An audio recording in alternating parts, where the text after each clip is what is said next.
आज हम अध्ययन करेंगे विश्व के प्रमुख निर्माण उद्योग। इससे पहले हमने कल देखा था कि उद्योगों को किस प्रकार से विभाजित कर सकते हैं, आकार के आधार पर, कच्चे माल के आधार पर और स्वामित्व के आधार पर। तो आकार के आधार पर 3 प्रकार के देखे थे हमने, कुटीर, लघु और वृहत उद्योग या बड़े पैमाने के उद्योग। कच्चे माल के आधार पर 5 प्रकार के उद्योग देखे थे, कृषि आधारित उद्योग, चमड़ा आधारित उद्योग यानी पशु आधारित उद्योग, वन उत्पाद आधारित उद्योग, रासायन उद्योग और खनिज आधारित उद्योग। अगला पॉइंट था उसमें स्वामित्व के आधार पर सरकारी यानी सार्वजनिक, निजी और संयुक्त उपक्रम। संयुक्त उपक्रम मतलब सार्वजनिक और निजी दोनों मिलकर।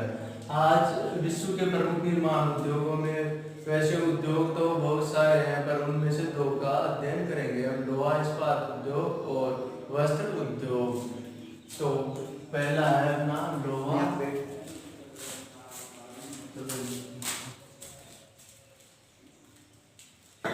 इस्पात।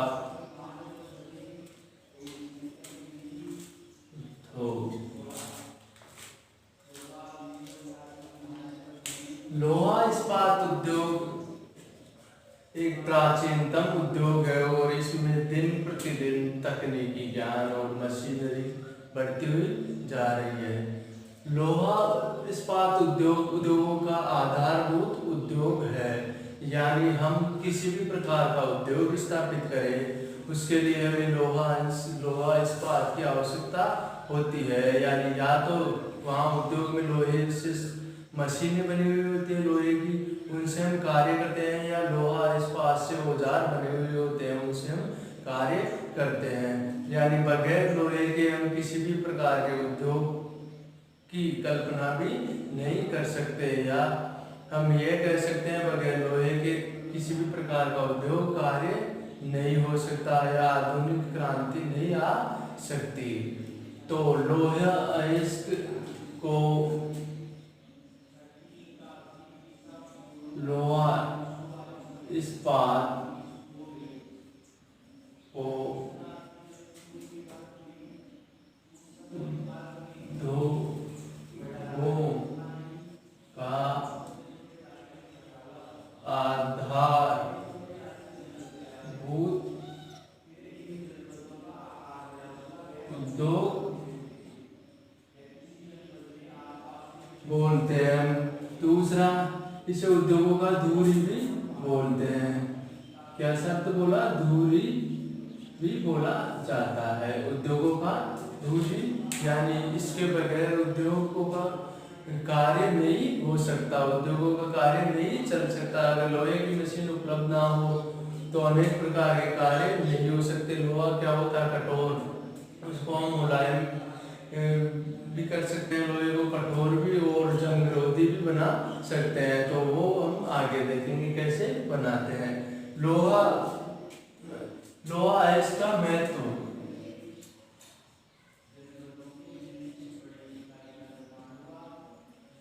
लोहा उद्योग आधुनिक औद्योगिक युग की आधारशिला है। यह स्वयं एक भारी उद्योग तथा सैकड़ों उद्योगों के लिए कच्चे माल का स्रोत है, अतएव इसे आधारभूत उद्योग कहते हैं। इसके बगैर हम औद्योगिक विकास की कल्पना भी नहीं कर सकते, इसलिए इसे धूल उद्योग भी कहा जाता है।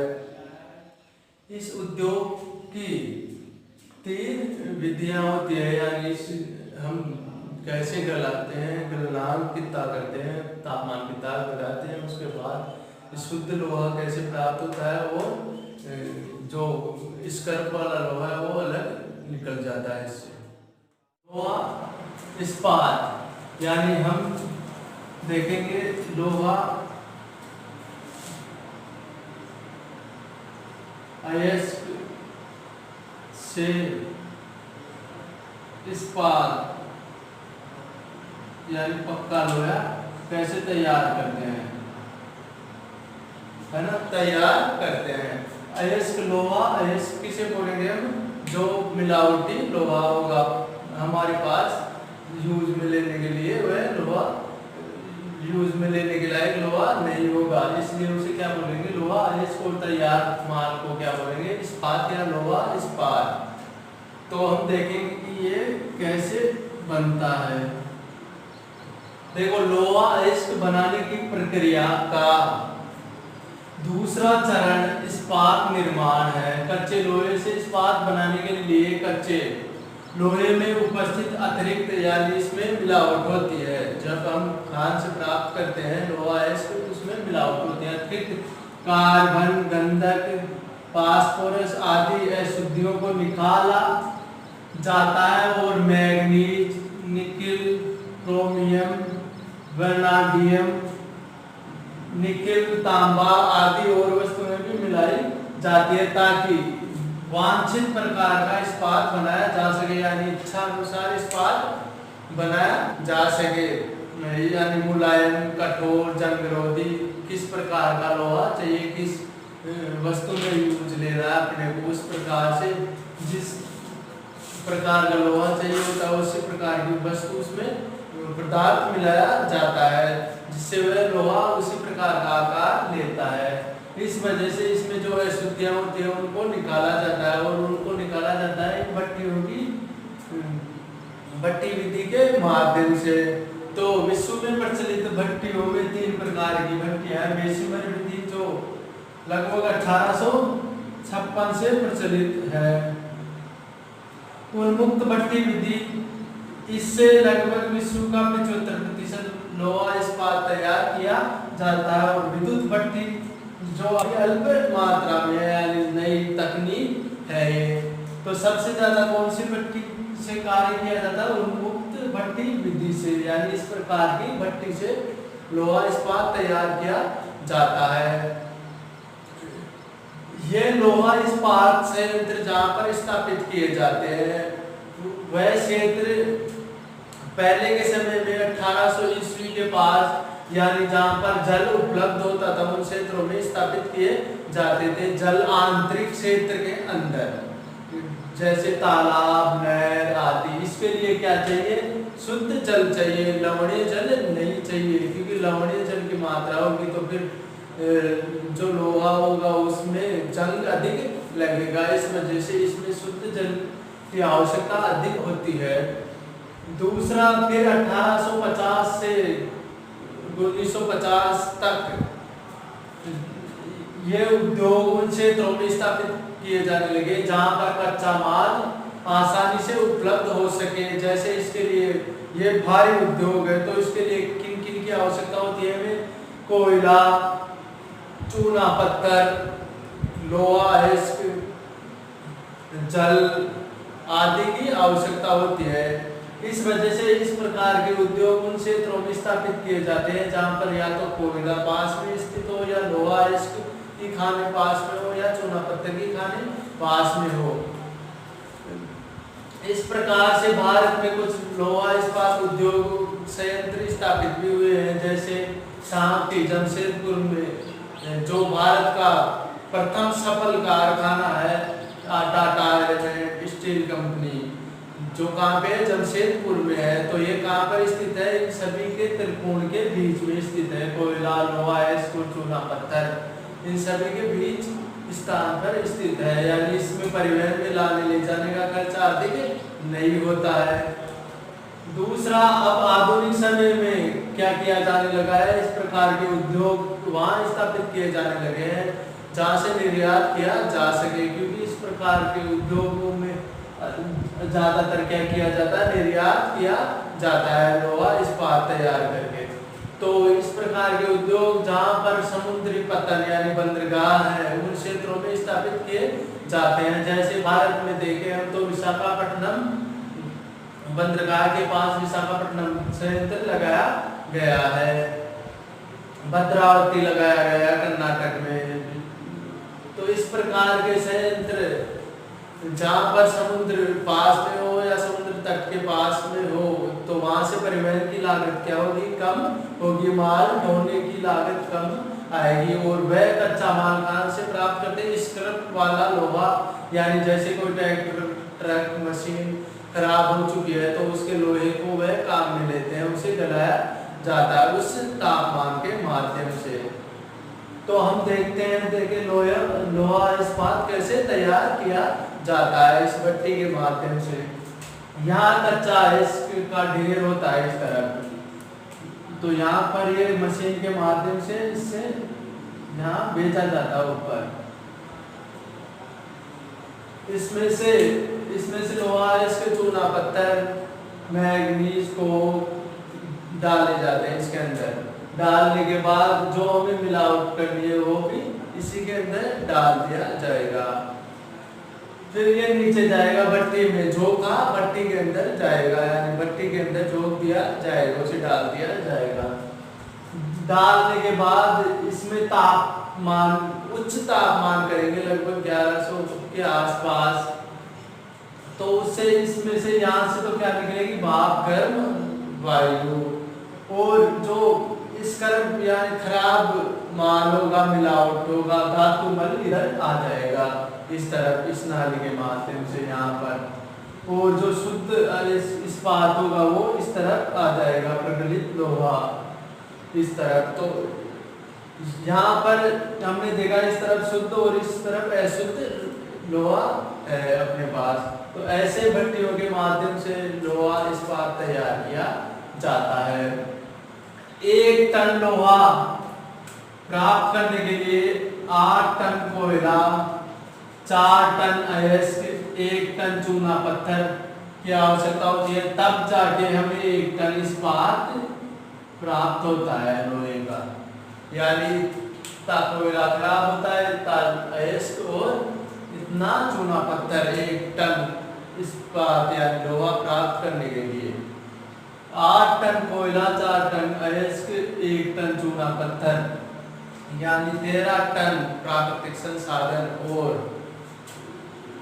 कुछ और वस्तुएं होती है। ऐसे लगभग 15 टन के आसपास 1 टन इस्पात तैयार करने के लिए प्राकृतिक संसाधन नष्ट होते हैं, जो कभी बनाए नहीं जा सकते वापस। इस लोहे को तो फिर से दूसरा रूप दिया जा सकता है, पर जो इसमें खर्च हो गए उन्हें हम प्राप्त नहीं कर सकते।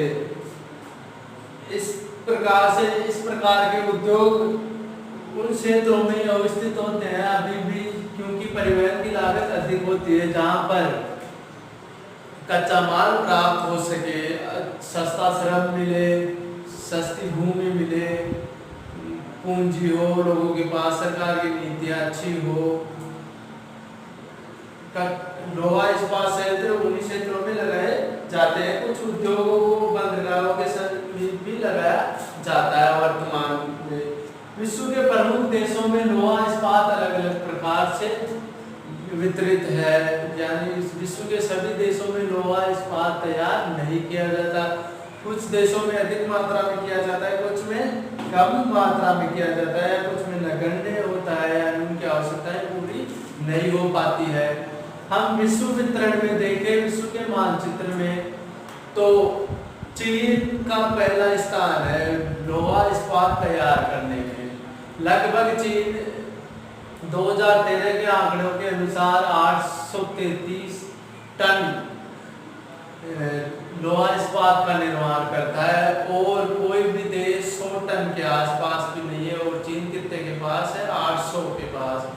उसके बाद जापान के बाद में संयुक्त राज्य अमेरिका, कोरिया, रूस, भारत आदि का स्थान आता है। अब हम देखें इसमें जापान का दूसरा स्थान है, पर जापान के पास कच्चा माल उपलब्ध नहीं है, फिर भी वह कौन से स्थान पे है, दूसरे पे। वह कैसे है, अपनी तकनीक के दम पर है, यानी उच्च कोटि की तकनीक है जापान के पास। कच्चा माल आयात करके भी वह मुनाफा कमा रहा है इस उद्योग में।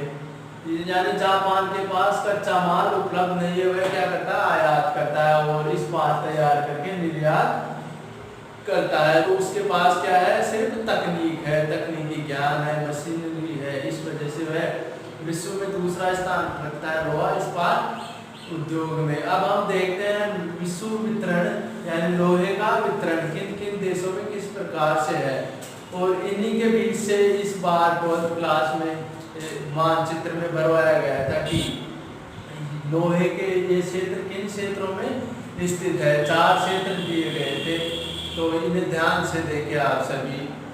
हम विश्व वितरण में चीन,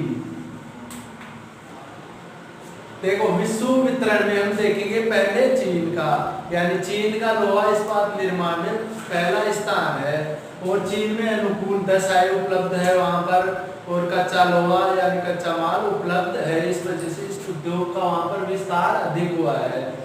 चीन में हम देखें तो मंचूरिया क्षेत्र, उत्तरी चीन क्षेत्र, यांगत्से घाटी क्षेत्र ये विख्यात है यहाँ पर। तो वुहान, बीजिंग, चीन कहाँ पर है? यहाँ पर वुहान, जहाँ से कोरोना का विस्फोट हुआ है।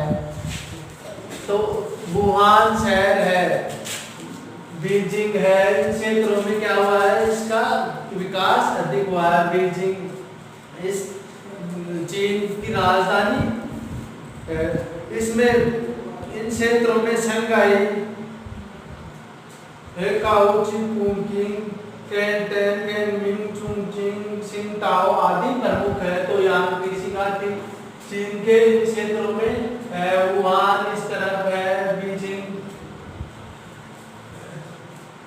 है, यांग, इन क्षेत्रों में इस उत्तर और उत्तर दक्षिणी क्षेत्रों में इसका विकास अधिक हुआ है। चीन के अधिकांश क्षेत्रों में जनसंख्या भी अधिक उपलब्ध है, यहाँ पर सस्ता श्रम उपलब्ध है, इस वजह से इस उद्योग का विकास अधिक हुआ। दूसरा है अपना जापान। जापान देश का कौन सा स्थान है? इसमें दूसरा स्थान है लोहा इस्पात उद्योग में। तो जापान में हम देख सकते हैं नागासाकी यावत क्षेत्र। तो जापान कहाँ पर है? चीन के पूर्व में स्थित है। तो जापान घेरा, तो जापान के दक्षिणी क्षेत्र में लोहा इस्पात का अधिक विकास हुआ है। जापान के नागासाकी और हिरोशिमा दो क्षेत्रों के नाम आप लोगों ने सुने ही होंगे, कम से कम इन पर परमाणु अटैक हुआ था। तो नागासाकी और हिरोशिमा दोनों क्षेत्र जापान के, इन क्षेत्रों में टोक्यो, याकोहामा आदि क्षेत्रों में भी इस प्रकार लोहा इस्पात का विकास हुआ है। ओसाका क्षेत्र है जापान में। ओसाका जो इस्पात पूछा गया है आपके 12th क्लास के पेपर में कि निम्न लोहा इस्पात संयंत्रों में ओसाका कहाँ स्थित है? मानचित्र में अंकित कीजिए। तो ओसाका क्षेत्र कहाँ स्थित है? जापान में लोहा इस्पात संयंत्र है। यहाँ पर अधिक कोबे आदि, यहाँ के टोक्यो, ये मुख्य लोहा इस्पात संयंत्र है। संयुक्त राज्य अमेरिका, संयुक्त राज्य अमेरिका की बात करें तो संयुक्त राज्य अमेरिका इस तरफ यहाँ स्थित है। संयुक्त राज्य अमेरिका में पिट्सबर्ग रूस में भी है और संयुक्त राज्य अमेरिका में भी है, ये ध्यान रखना है आपको। आगे आएगा आपके रेल मार्ग, सेंट पीटर्सबर्ग से व्लादिवोस्टोक तक विश्व का सबसे लंबा रेल मार्ग है, जो कहाँ है? रूस में। तो इस वजह से पिट्सबर्ग रूस में भी आएगा और अमेरिका में भी, दोनों में स्थित है। शिकागो गेल क्षेत्र, इरिस क्षेत्र, सुपेरियन झील वाला क्षेत्र, इस एलन टाउन्स, अलाबामा क्षेत्र आदि क्षेत्र इसके प्रमुख लोहा इस्पात संयंत्र है। यानी इसके दोनों तटीय क्षेत्रों में इस प्रकार के उद्योगों का विकास अधिक हुआ है। संयुक्त राज्य अमेरिका के रूस क्या है? विश्व का चौथा बड़ा लोहा इस्पात संयंत्र उत्पादक देश है। रूस में चौथे नंबर पर सबसे अधिक इस्पात तैयार किया जाता है और रूस में प्राकृतिक संसाधनों की अधिकता है। यूराल क्षेत्र कहाँ स्थित है? यूराल पर्वत यूरोप और एशिया को अलग करने वाला पर्वत है, यहाँ पर है इस क्षेत्र में। तो यूराल पर्वतीय क्षेत्र में लोहा इस्पात का विकास अधिक हुआ है। इसमें मध्यवर्ती क्षेत्र में भी विकास अधिक हुआ। अन्य देशों में जर्मनी, डूसबर्ग, भारत के परिप्रेक्ष्य में देखें हम तो भारत में अनेक प्रकार के अनेक राज्यों में इस प्रकार के उद्योग स्थापित किए हैं। मुख्यतः छोटा नागपुर के पठारी क्षेत्र में ये उद्योग पाए जाते हैं। भारत में वो अलग अलग राज्यों में है, पर भारत के किन क्षेत्रों में पाए जाते हैं? छोटे नागपुर के पठारी क्षेत्रों में। भारत में कुल टीम दुर्गापुरा, राउरकेला, भिलाई, बोकारो, सेलम, विशाखापट्टनम, भद्रावती आदि उद्योग स्थित है। तो यह उद्योग भारत के निम्न राज्यों में स्थित है। बोकारो कहाँ है? झारखंड में स्थित है। बोकारो किन क्षेत्रों में स्थित है? झारखंड में। भद्रावती कर्नाटक, विशाखापट्टनम आंध्र प्रदेश। ये सभी मानचित्र में आपको अंकित करवाए जाएंगे अलग से, है ना। तो इस प्रकार से भारत में भी लोहा इस्पात उद्योग का विकास 18वीं शताब्दी के शुरुआती सालों के अंतर्गत स्थापित हो गया था। इसके बाद भारत में दिन प्रतिदिन लोहा इस्पात की अधिक मात्राएं बढ़ती जा रही है। इसके बाद हम देखेंगे दूसरा उद्योग, इसमें सूती वस्त्र उद्योग। लोहा इस्पात उद्योग हमने देखा, तो इसमें जो भी नगरों के नाम आए हैं उनका हम अलग से आपको मानचित्र के माध्यम से अध्ययन करवाएंगे और इनको आपको भरवाएंगे, क्योंकि पिछली बार प्रश्न इनके अंदर से आया है आपके वार्षिक एग्जाम के अंतर्गत। तो लोहा इस्पात उद्योग को आज हमने देखा कि लोहा इस्पात उद्योग का निर्माण कैसे किया जाता है, ये किन क्षेत्रों में स्थापित किया जाता है, और विश्व के प्रमुख लोहा इस्पात उद्योग जो है वो किन किन देशों में स्थापित है। जैसे चीन का प्रथम स्थान है, दूसरा जापान, तीसरा उत्तरी अमेरिका यानी संयुक्त राज्य अमेरिका, चौथा रूस, पांचवा जर्मनी। ऐसे इन देशों का स्थान है। ये आंकड़े 2013 के अनुसार है। जो नवीनतम किताबें हैं उनके अनुसार इनके आंकड़े बदल सकते हैं। अगला उद्योग है अपना वस्त्र उद्योग।